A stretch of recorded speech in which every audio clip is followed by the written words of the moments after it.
Several maps have been attached to a bulletin board hidden inside the alcove. They're held up by small pins. The board has come loose from one corner. The maps look old and faded. Your eye catches a map of Insulinda, a map of Revachol, and a map of Martinez. This large map displays archipelagos. You see a constellation of small dots on the light blue emptiness of the Insulindic Ocean. The largest in the northeast is La Caillou. You are here. Another, far away in the southwest, Seminese Islands, Ile de Fantôme.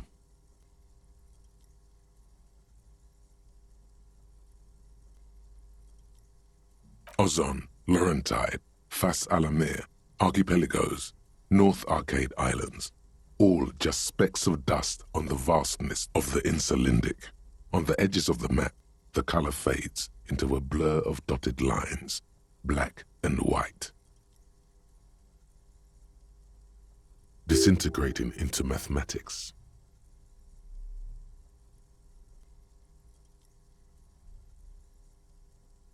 In the northeast, a dust mite stands on the north coast of Caillou in a bookstore.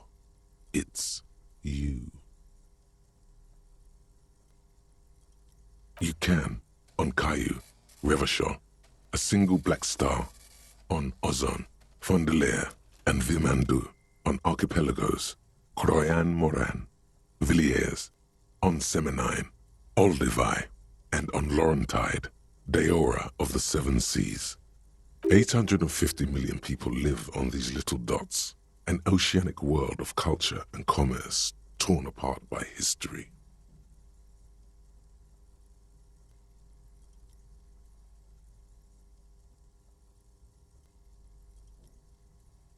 The ocean breaks apart into a tangle of cosines and azimuths, all pointing into pale nothingness. Mwindi is the north azimuth. Grad is the northeast azimuth. Samara is the east azimuth. Seo is the west azimuth. Isolas, they're called. Connections to other worlds, words past the Insulindian, unknown to you. You only know you've never been there.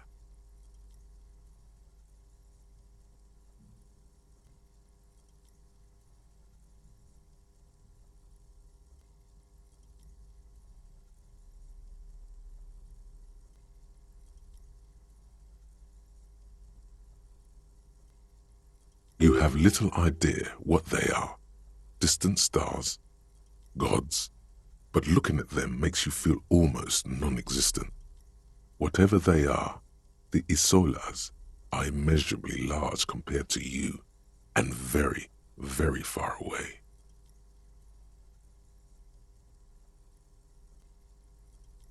Perhaps they are gods, gods of distance and outer dust. The north coast of a verdant island is shattered by the delta of a river. It is the River Esperance.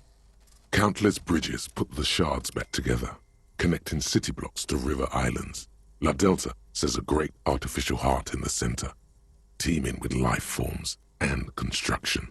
To the east, rolling hillsides, Le Jardin, Stella Marie, the suburbs of Saint-Baptiste, swallowed up into the megacity. They sound rich to you. This is Revachol East. Hudon, it's somewhere to live. Not bad. Then there's Jamrock. It's bad.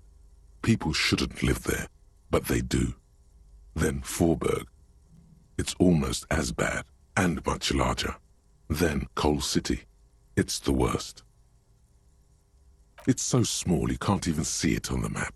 No, wait. There it is.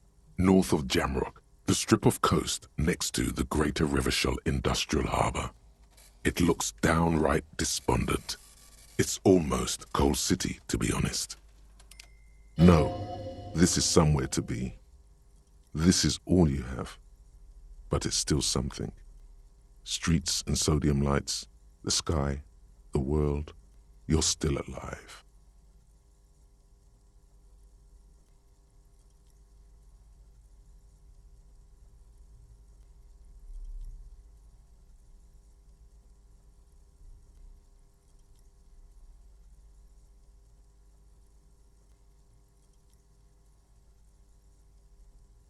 It's not really a map.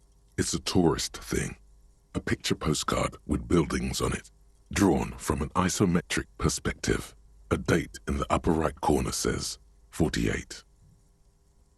Still, it's detailed. Could be pretty useful for scouting ahead. You see the jagged boxes of an industrial harbor, even the whirling in rags there. I'm sorry, officer. The map of Martinez is the only one available. The other two are not for sale anymore. And besides, you could scarcely afford them. They're quite valuable, though they might not look it. The map of Martinez is 90 cents, though. That old thing? It's an out-of-date map of a tourist location that never was nor came to be. From when some design studio people tried to spruce the place up 4 or 5 years ago. They also renovated the horse statue, set up those coin-operated viewers, and designed the new street lamps. The place does not look like a successful tourist trap, does it? They didn't get that far, for some reason. A shame the project never got going. Would be nice if someone fixed Martinez up. All these ruins are bad for business.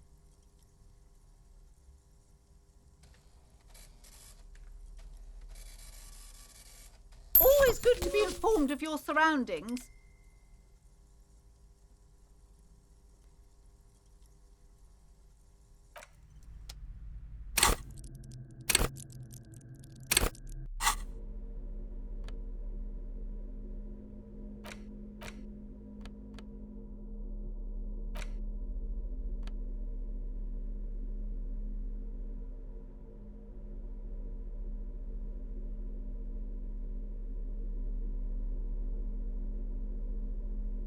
The worn map features the patchwork grid of the streets of Martinez, with directions to appropriately touristy locations. Year 48 resides on the upper right corner.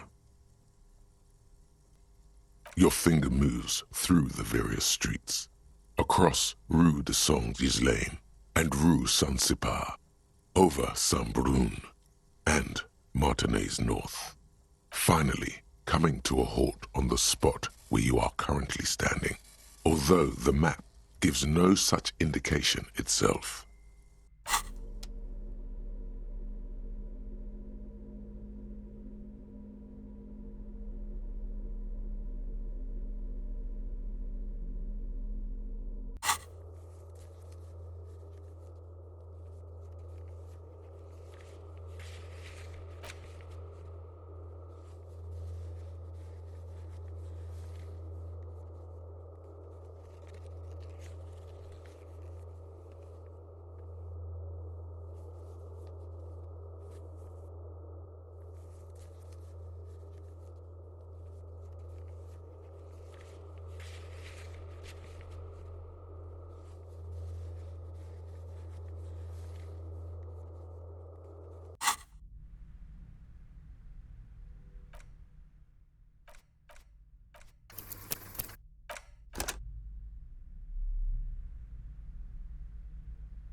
Shelves full of biographies of famous people, whoever they are.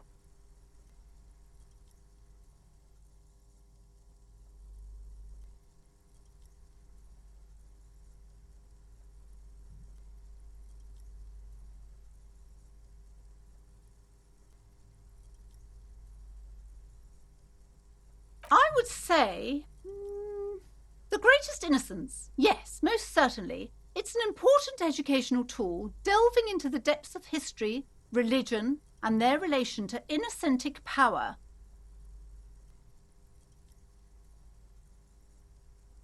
A very influential historical figure, but surely I don't have to tell you that. You're a law officer, and law officers have at least some education. The book is also very daring.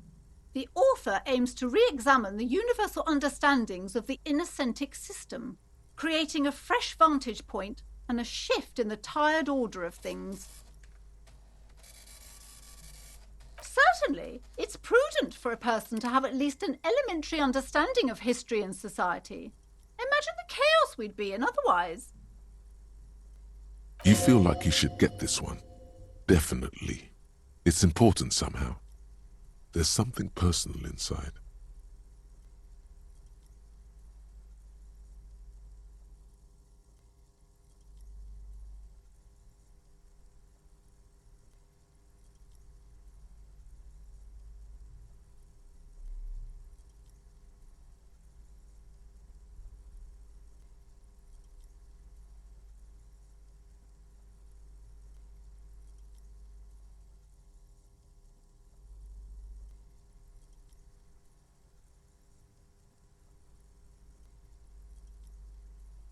Browsing through all the books with all their names makes your head spin. None of these seem important or relevant. It's all just vapid egoism. Suddenly, a particularly odd title catches your eye. It reads, High Speed Love, the tragic true love story of Jacob Irv and Alfie Delatraz, by one Cecilia Averbrook. High Speed Love chronicles the romance between two of the finest tip-top tourney racers in history. One of them is the madcap driver, Jacob Irv. His blonde mane graces the cover. Next to Irv's life story, you see a slim biography of an Occidental rock star called the Anti-Star. He's famous for shooting morphine into one of his eyeballs and cocaine into the other. Next to that, Rivasholian radio personality Guillaume Bevy stands in front of a run-down drug den. He's a permanent fixture on Channel 8, reporting on real-life crime and ruining cops' days. I really must insist you buy one of the books. Reading them is not for free. Do still browse, though, but not too long. I'm sorry, I did not mean to rush you. You are browsing. Go ahead. Take your time. Time is commerce.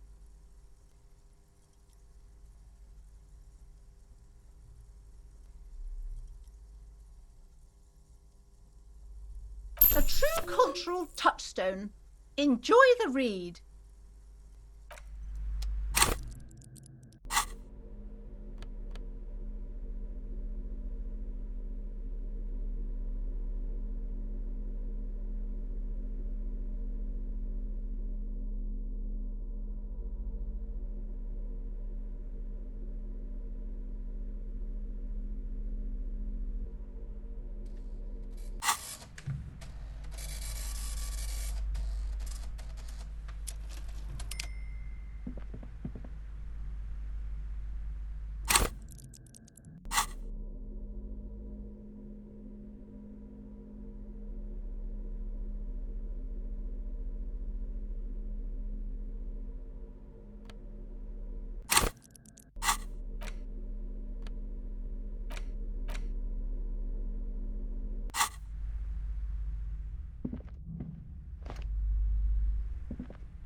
These shelves are overburdened with books from the same series. You see the name Dick Mullen over and over. Oh, crime, robberies, murders, even sexual crimes. We're fortunate to have Dick Mullen and his stories to sort all that out. You're a police officer, apparently. You should buy all of these. They really do teach a person how to be a proper detective.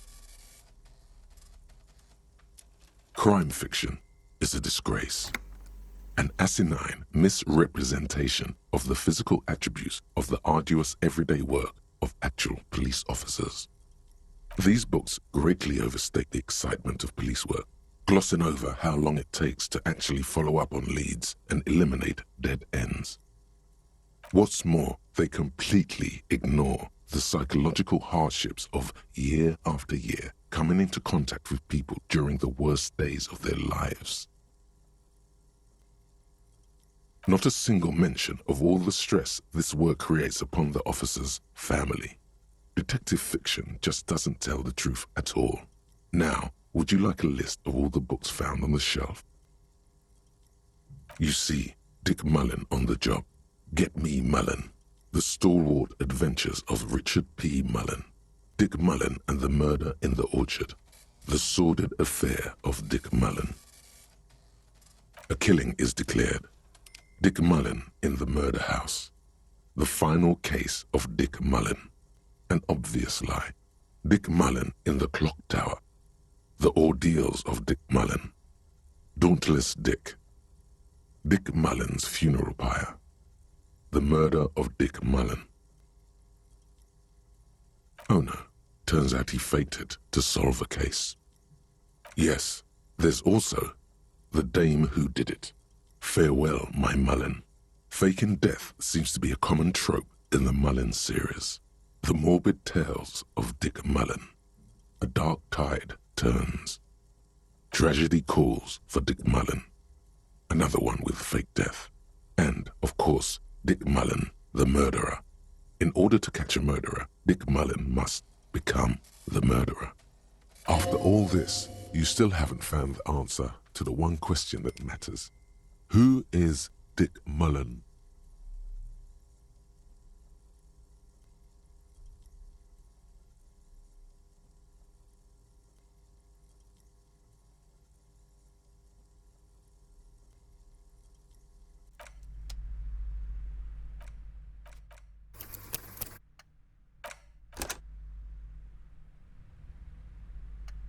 Shelves filled to the brim with crime novels featuring the supposedly stalwart Vespertine detective, Dick Mullen. Your quick eye notices a small caterpillar crawling across the spine of a book. The title reads, Dick Mullen and the Mistaken Identity. A worn paperback from Dick Mullen's classic Hard-Boiled Phase. The premise seems to be that Dick Mullen is framed for the murder of his best friend and has just a few days to prove his innocence. Could it be the motifs of unstable identities and shocking betrayals?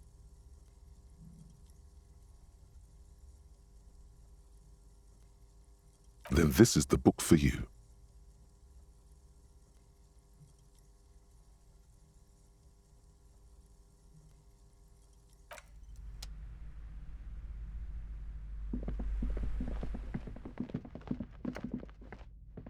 You see a set of tattered curtains blocking the way to another room. A strange... Excuse me, officer. The back room is strictly for employees only. Nothing. Now please go back to browsing the books. Don't you feel compelled to look at the books? The books are all you care about.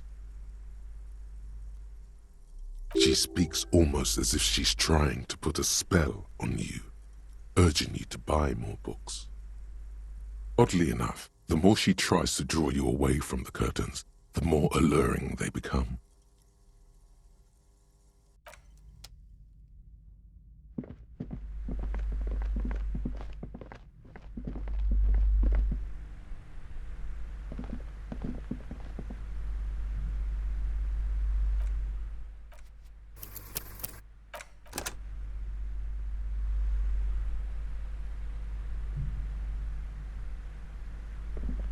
A small mountain of colorful board game boxes.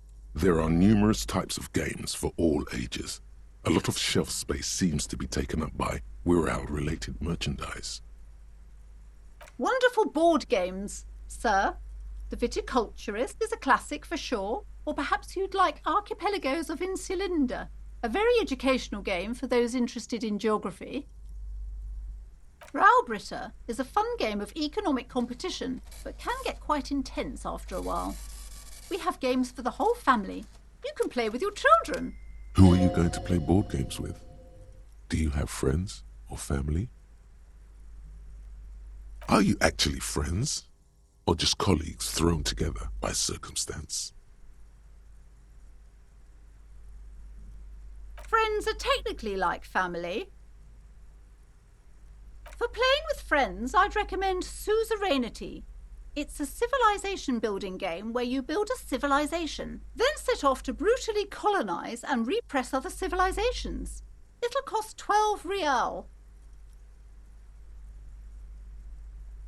Lousy auras there. No, role-playing games are popular among those types. You know, who are into those kind of things. Personally, I don't like it. Not at all. I've heard they turn people into occult enthusiasts, that they have rituals where they try to summon entities. Highly immoral stuff. You can still buy them, though.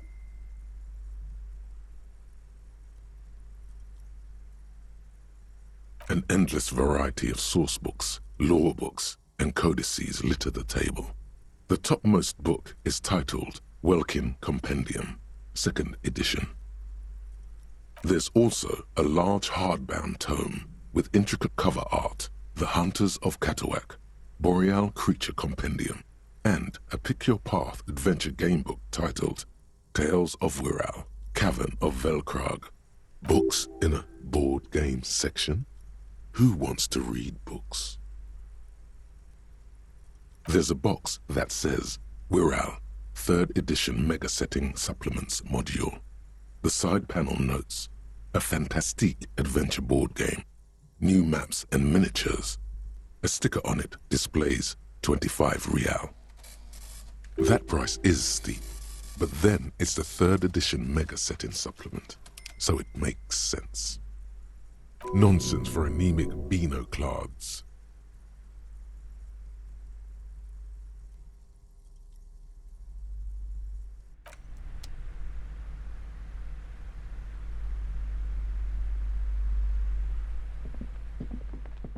The display rack is brimming with worn paperbacks featuring an extremely muscular, sword-wielding barbarian on the cover. Nearly all the titles contain the word Hyamdal somewhere.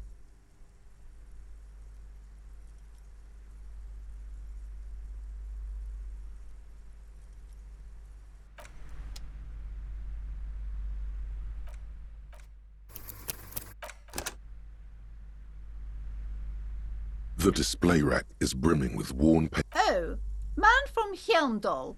A very popular series of adventure novels.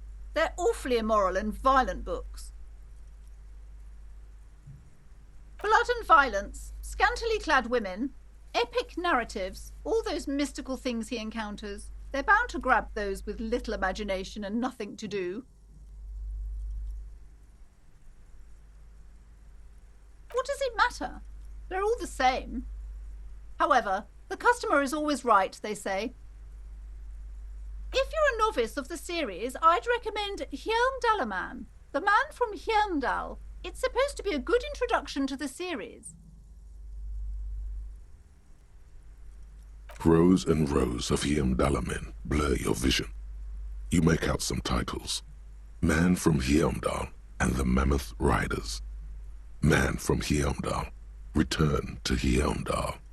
And the solipsistic Man from Hyamdal and the Hyamdal Man. Maybe 100. Man from Hyamdal and the sages at the end of the world. Man from Hyamdal and the false god.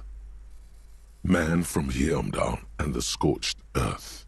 Man from Hyamdal, the Hyamdal colonies. Man from Hyamdal and the swamp beast.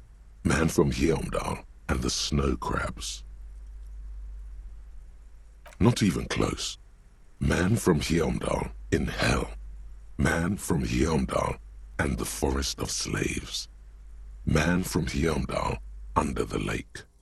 Man from Hyamdal, Hyamdal burning. There's even the Trial of Death, a pastoral combat gamebook set in the world of Hyamdalaman, and so much more.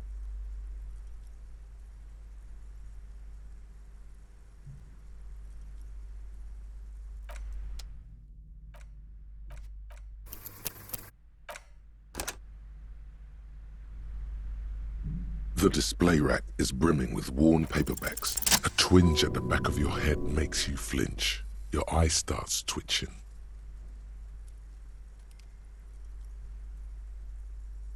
Your hand reaches toward a book with glossy cover art of the very muscular Man from Hyamdal in chains, kneeling in front of a staircase leading to a throne. A woman sits on the throne, leering at the man. She's laughing at him, belittling him.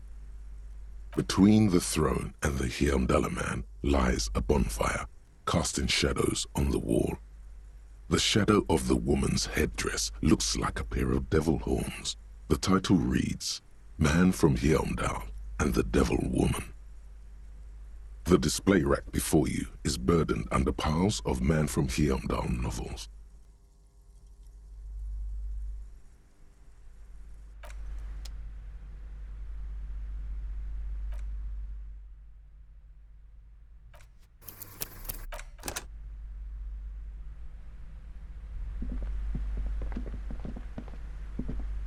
Welcome to Crime, Romance, and Biographies of Famous People. My name is Plaisance. Be welcome, and please take responsibility for the energy you bring into this space.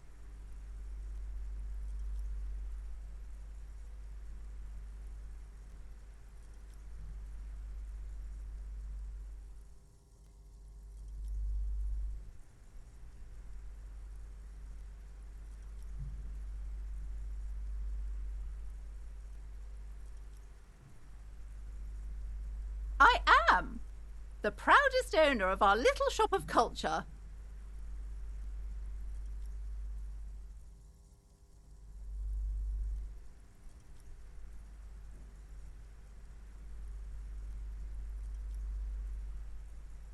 Goodness, you were already doing good, browsing the shelves. Why'd you stop?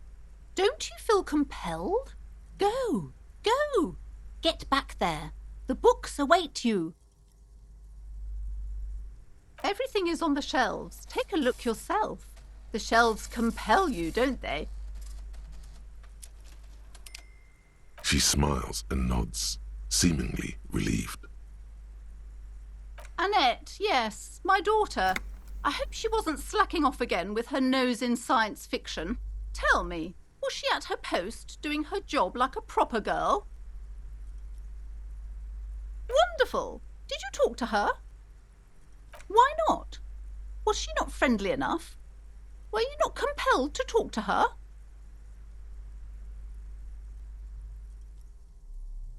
Oh yes, okay, that makes sense. It's working then. Yes. Do browse our books, sir.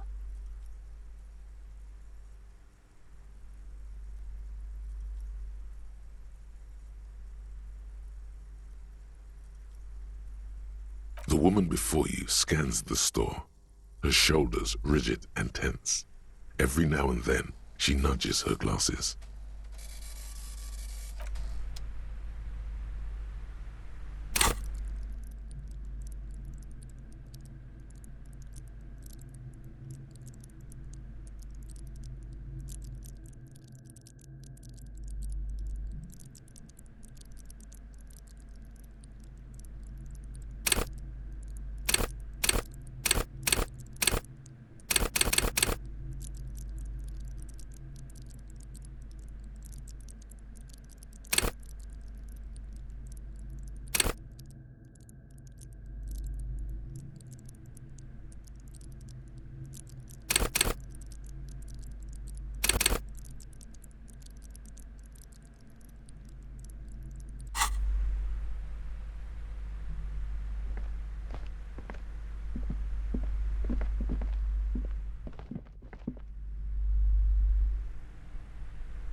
The dented yellow mailbox greets you with its graffito and bullet holes in the front.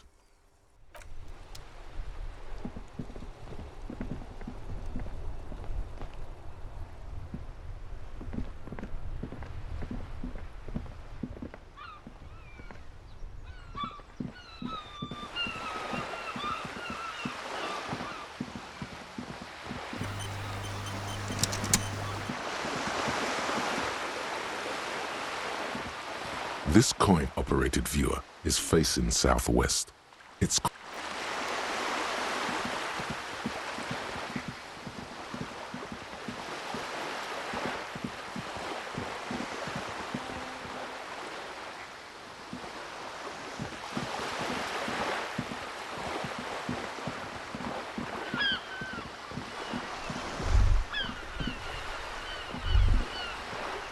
the sight of bullet holes stirs something in you, making you forget the lieutenant's surname. The faded marks are too degraded to draw any forensic conclusions, just chips in the sandstone. They look pretty ancient. Where?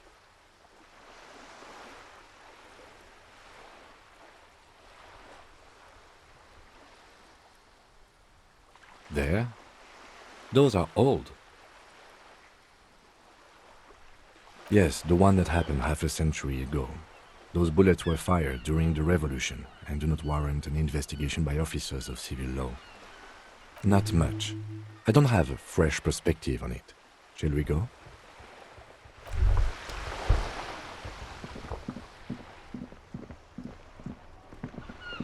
The worn and beaten wooden planks of the bench do not look overly comforting. We can sit on benches after we've solved the murder. Let's go.